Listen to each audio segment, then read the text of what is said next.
Jumpa lagi dengan saya Imam Firmansyah. Assalamualaikum warahmatullahi wabarakatuh. Waalaikumsalam. Sobat Ngobarman, ketemu lagi malam ini kebetulan lagi di kedai Damerdu punyanya Zita Manajemen. Nah kebetulan nih hari ini ketemu sama Om Imam. Om lagi. Oh, ini Gimana Bang? Om Imam ini dari apa namanya?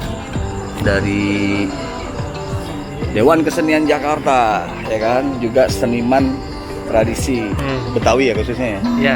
Buka dong, gak kelihatan. Iya. Gantengnya. Ih, kalau gitu gak kelihatan, Pak. Assalamualaikum. Wah, gini. Nah, kebetulan Om Imam ini kan dari akademisi juga dari IKJ dan dia spesialisasinya adalah kesenian tradisi. Nah, gue mau nanya nih tentang khususnya seni tradisi Betawi ya. Gitu. Menurut lo sekarang ini perkembangan seni tradisi di Jakarta gimana? Oke. Perkembangan seni Betawi ya. Oh iya dong, ya. Perkembangan seni Betawi ada sisi positifnya, ada berkembang ke arah yang baik ya, artinya berkembang dalam segi kuantitas dan kualitas pemainnya banyak berkembang. Alhamdulillah ya. Alhamdulillah, tapi ada juga satu keterpurukan sebenarnya, yaitu dari segi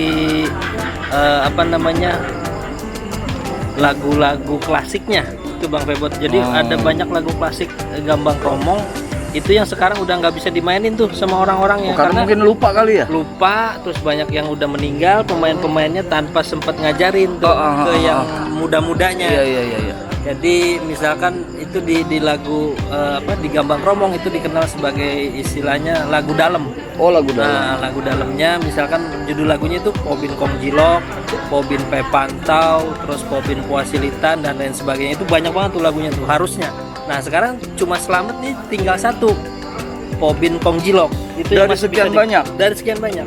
Buset, berarti banyak yang punah dong. Banyak yang punah, udah banyak yang punah. Apa misalkan mungkin dari bukan Dewan Kesenian Jakarta sebenarnya yang harus dari Dinas Kesenian DKI harusnya, kebudayaan DKI yang harus mencari literasi itu lagi ya kan sebenarnya nggak sih? Benar. Gitu. Saya sendiri secara pribadi gitu ya, sama teman-teman tukang tabuh, sama mahasiswa, ada anak-anak mahasiswa, ada videografer lah yang berusaha nyelamatin lagu-lagu itu. Saya rekam audionya, saya rekam videonya, jadi sempat ngambil gambar sama audio di Gunung Sindur, ada maestronya di sana. Oh gitu. Ya, pemain tuanya. Tapi yang masih bisa selamat cuma tinggal itu doang. Itu doang Pobin Kongjilok. Yang masih ingat dari awal sampai akhir lah ya. Yang lainnya udah nggak ingat karena nggak ada temennya dia main. Udah nggak ada lagi. Udah Ada yang meninggal. udah yang stroke, ada yang meninggal, Ya ada yang Allah. udah pakai pampers di tempat tidur kayak gitu. Nah ini sebenarnya apa namanya? Ini agak memang karena kecil nih ya. Jadi kebetulan apa namanya tugas besar dari Dinas Kebudayaan DKI ya yang harusnya merevitalisasi seni tradisi Betawi khususnya ya kan gitu. Nah kira-kira menurut lo ada kiat-kiat gak? Mungkin ada kerjasama dengan Dewan Kesenian Jakarta sendiri dengan Dinas DKI dalam merevitalisasi kesenian tersebut. Kalau ditodong siapa yang harus bertanggung jawab ya sebenarnya kita semua harus Iyalah, bertanggung jawab dari masyarakat Betawi sendiri ya kan. Baik dari pemainnya, terutama pemain yang muda-muda nih sekarang ya ayo kita belajar tuh yang masih tersisa deh dari engkong-engkong kalian, dari baba-baba kalian itu kan. Itu masih dijaga tuh, langsung mumpung masih pada sehat ya kan harus dipelajarin langsung tuh. Memang nggak ada rekaman yang dulu misalnya sejaman dengan mereka gitu kan, pasti ada dong rekaman paling enggak. Ada rekaman tapi ya itu ada rekaman cuma nggak ada judulnya itu, ini lagu apa sih gitu. Jadi nggak ini Pobin yang mana nih, ini Pobin yang jadi nggak diketahui sama kita itu. Nah Pobin itu apa, mungkin nggak ada yang tahu nih Pobin. Maksud dari Pobin itu Pobin itu apa namanya, kumpulan lagu Betawi. Kumpulan lagu ya, dia disebut Pobin biasanya lagu instrumental itu disebut Pobin. Lagunya instrumental tapi apa namanya berkaitan sama lagu-lagu klasik, lagu-lagu dalam. Gitu. Lagu dalam tadi itu. Nah, selain itu sekarang nih ada sisi positifnya juga nih teman-teman, banyak yang pemusik gambang kromong tuh sekarang makin banyak nih Bang Febri. Iya, berkembang lah Berkembang. ya. Ya gua ngeliat tuh di Facebook, di Instagram juga. Skillnya mereka juga gila, dahsyat. Dari segi kuantitasnya berkembang, segi kualitasnya juga jago-jago. Kadang kita kalau main tehian cuma satu posisi gitu kan. Nah sekarang udah berkembang tuh jadi bisa ada 2 posisi, 3 posisi kayak main biola gitu kan. Iya, makanya dia bisa ngikutin lagu-lagu modern sekarang. Nah itu udah bisa main di mana aja deh pokoknya. Kalau kita dulu taunya main dari C, kalau nggak D gitu kan. Nah sekarang udah main di bass, main di gis pun ayo gitu. Karena udah pada jago-jago pemainnya. Nah, makanya gue sebenarnya sangat senang gitu dengan perkembangan seni tradisi khususnya Betawi kan, karena kita juga tinggal di Jakarta. Cuma kan masyarakat luas juga masih belum tahu sebenarnya perkembangan dari gambang kromong ini atau musik Betawi sendiri yang tradisinya itu berangkatnya kolaborasi dari musik-musik Cina juga kan? Iya. Tapi yang asli Betawi itu kayak gimana sih? Nah, nanya yang asli gitu. Iya dong. Kan sebelum Cina masuk nih, kita bicara sebelum Portugis sama Cina masuk nih, kan pasti ada musik tradisi aslinya dong, kan? Kayak gimana sih? Gitu. Mancing-mancing deh. Iya, harus mancing, kalau nggak mancing kacau nih, kan nggak keluar.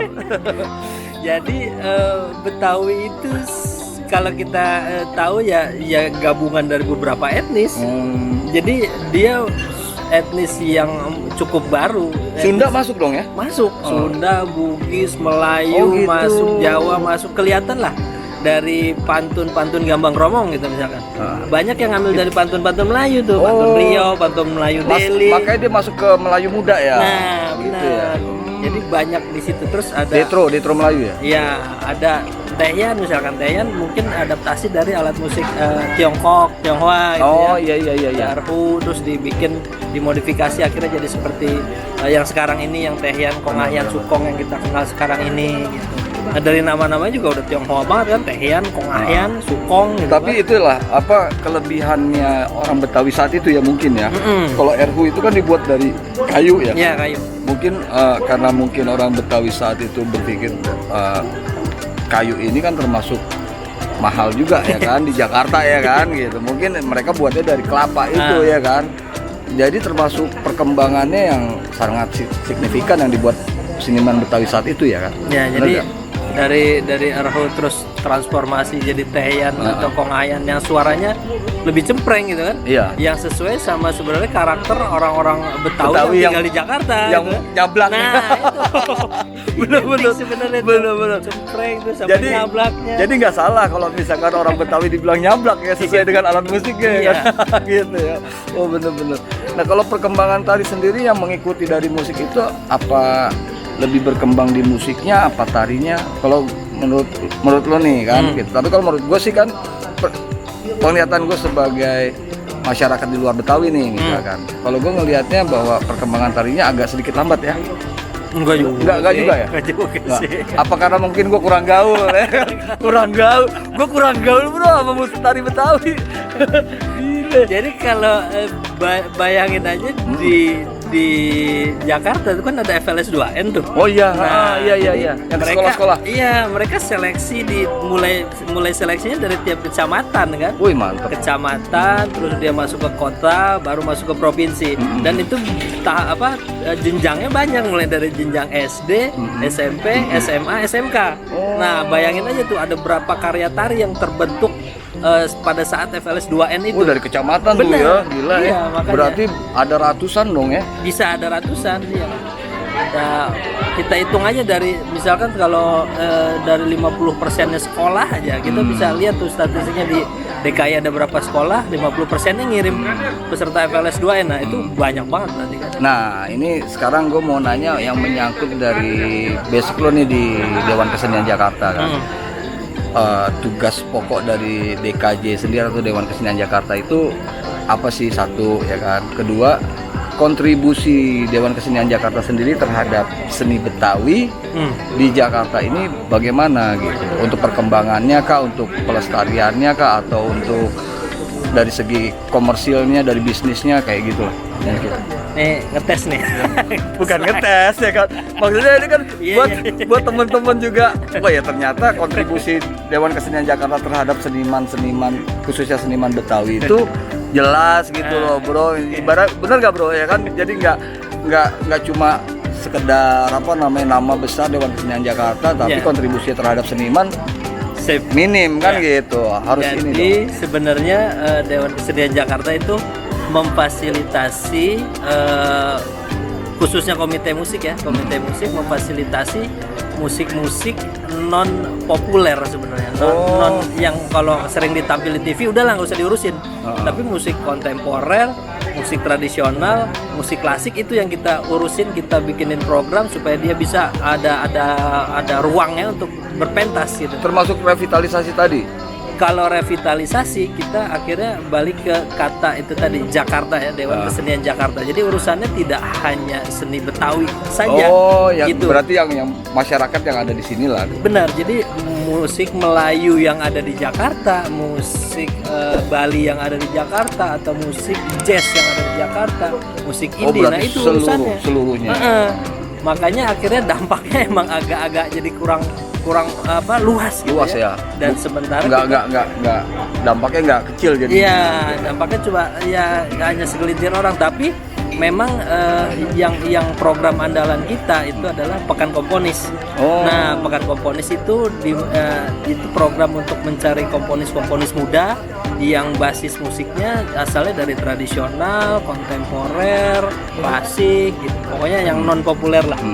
Nah ini makanya informasi buat teman-teman seniman, jadi jangan berpikir panggilan kepada David. Sorry, ada iklan, bentar ya, bentar. Panggilan kepada David. Ya, bentar iklan. Ini soalnya gue bikin podcast di kedai ya kan. Nah, jadi itu informasi buat teman-teman bahwa Dewan Kesenian Jakarta itu, Dewan Kesenian Jakarta itu bukan cuma ngurusin orang Betawi doang atau seniman Betawi karena Dewan Kesenian Jakarta, enggak. David, panggilan kepada David. Maklum ya. Kayak di stasiun gua. Jadi memang itu intinya bahwa Dewan Kesenian itu adalah membawahi seni yang Jakarta. ada di Jakarta. Jadi jangan berpikir negatif dulu, Bro. Gitu. Jadi pada intinya berarti kalau misalkan teman-teman seniman Betawi atau tradisi ingin melakukan sebuah pergelaran atau bagaimana, itu tetap didukung ya kan gitu. Jadi itu mungkin satu acuan juga buat teman-teman pemusik dan koreografer tradisi untuk lebih meningkatkan lagi ya. Benar gak? Meskipun bentuk dukungannya bukan dalam bentuk ngasih duit, tapi bisa lebih ke fasilitasi, bantuin publikasi, ataupun kalau butuh konsultan itu ada sangat tersedia di kita. Banyak teman-teman yang bisa untuk ngelakuin hal itu. Karena sekarang kesan dan pesan lo untuk seniman lah, khususnya seniman Betawi ya. Gitu.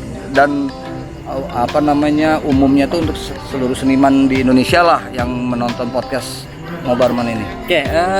Buat seniman tradisi khususnya buat teman-teman pemusik, kita seharusnya sekarang ini lebih sama yang namanya melek digital gitu ya. Kita harus ngerti bagaimana itu cara mempublish musik sendiri. Sekarang kan udah nggak butuh label tuh Bang ya. Oh iya. Udah tinggal udah punya karya upload sendiri. Dan jangan kebanyakan cover gitu. Iya, bikin aja itu. Jadi kenapa cover itu selalu suka dilarang? Akhirnya gitu bermasalah ya. kan? Akhirnya bermasalah, ya udah daripada cover mending bikin aja sendiri.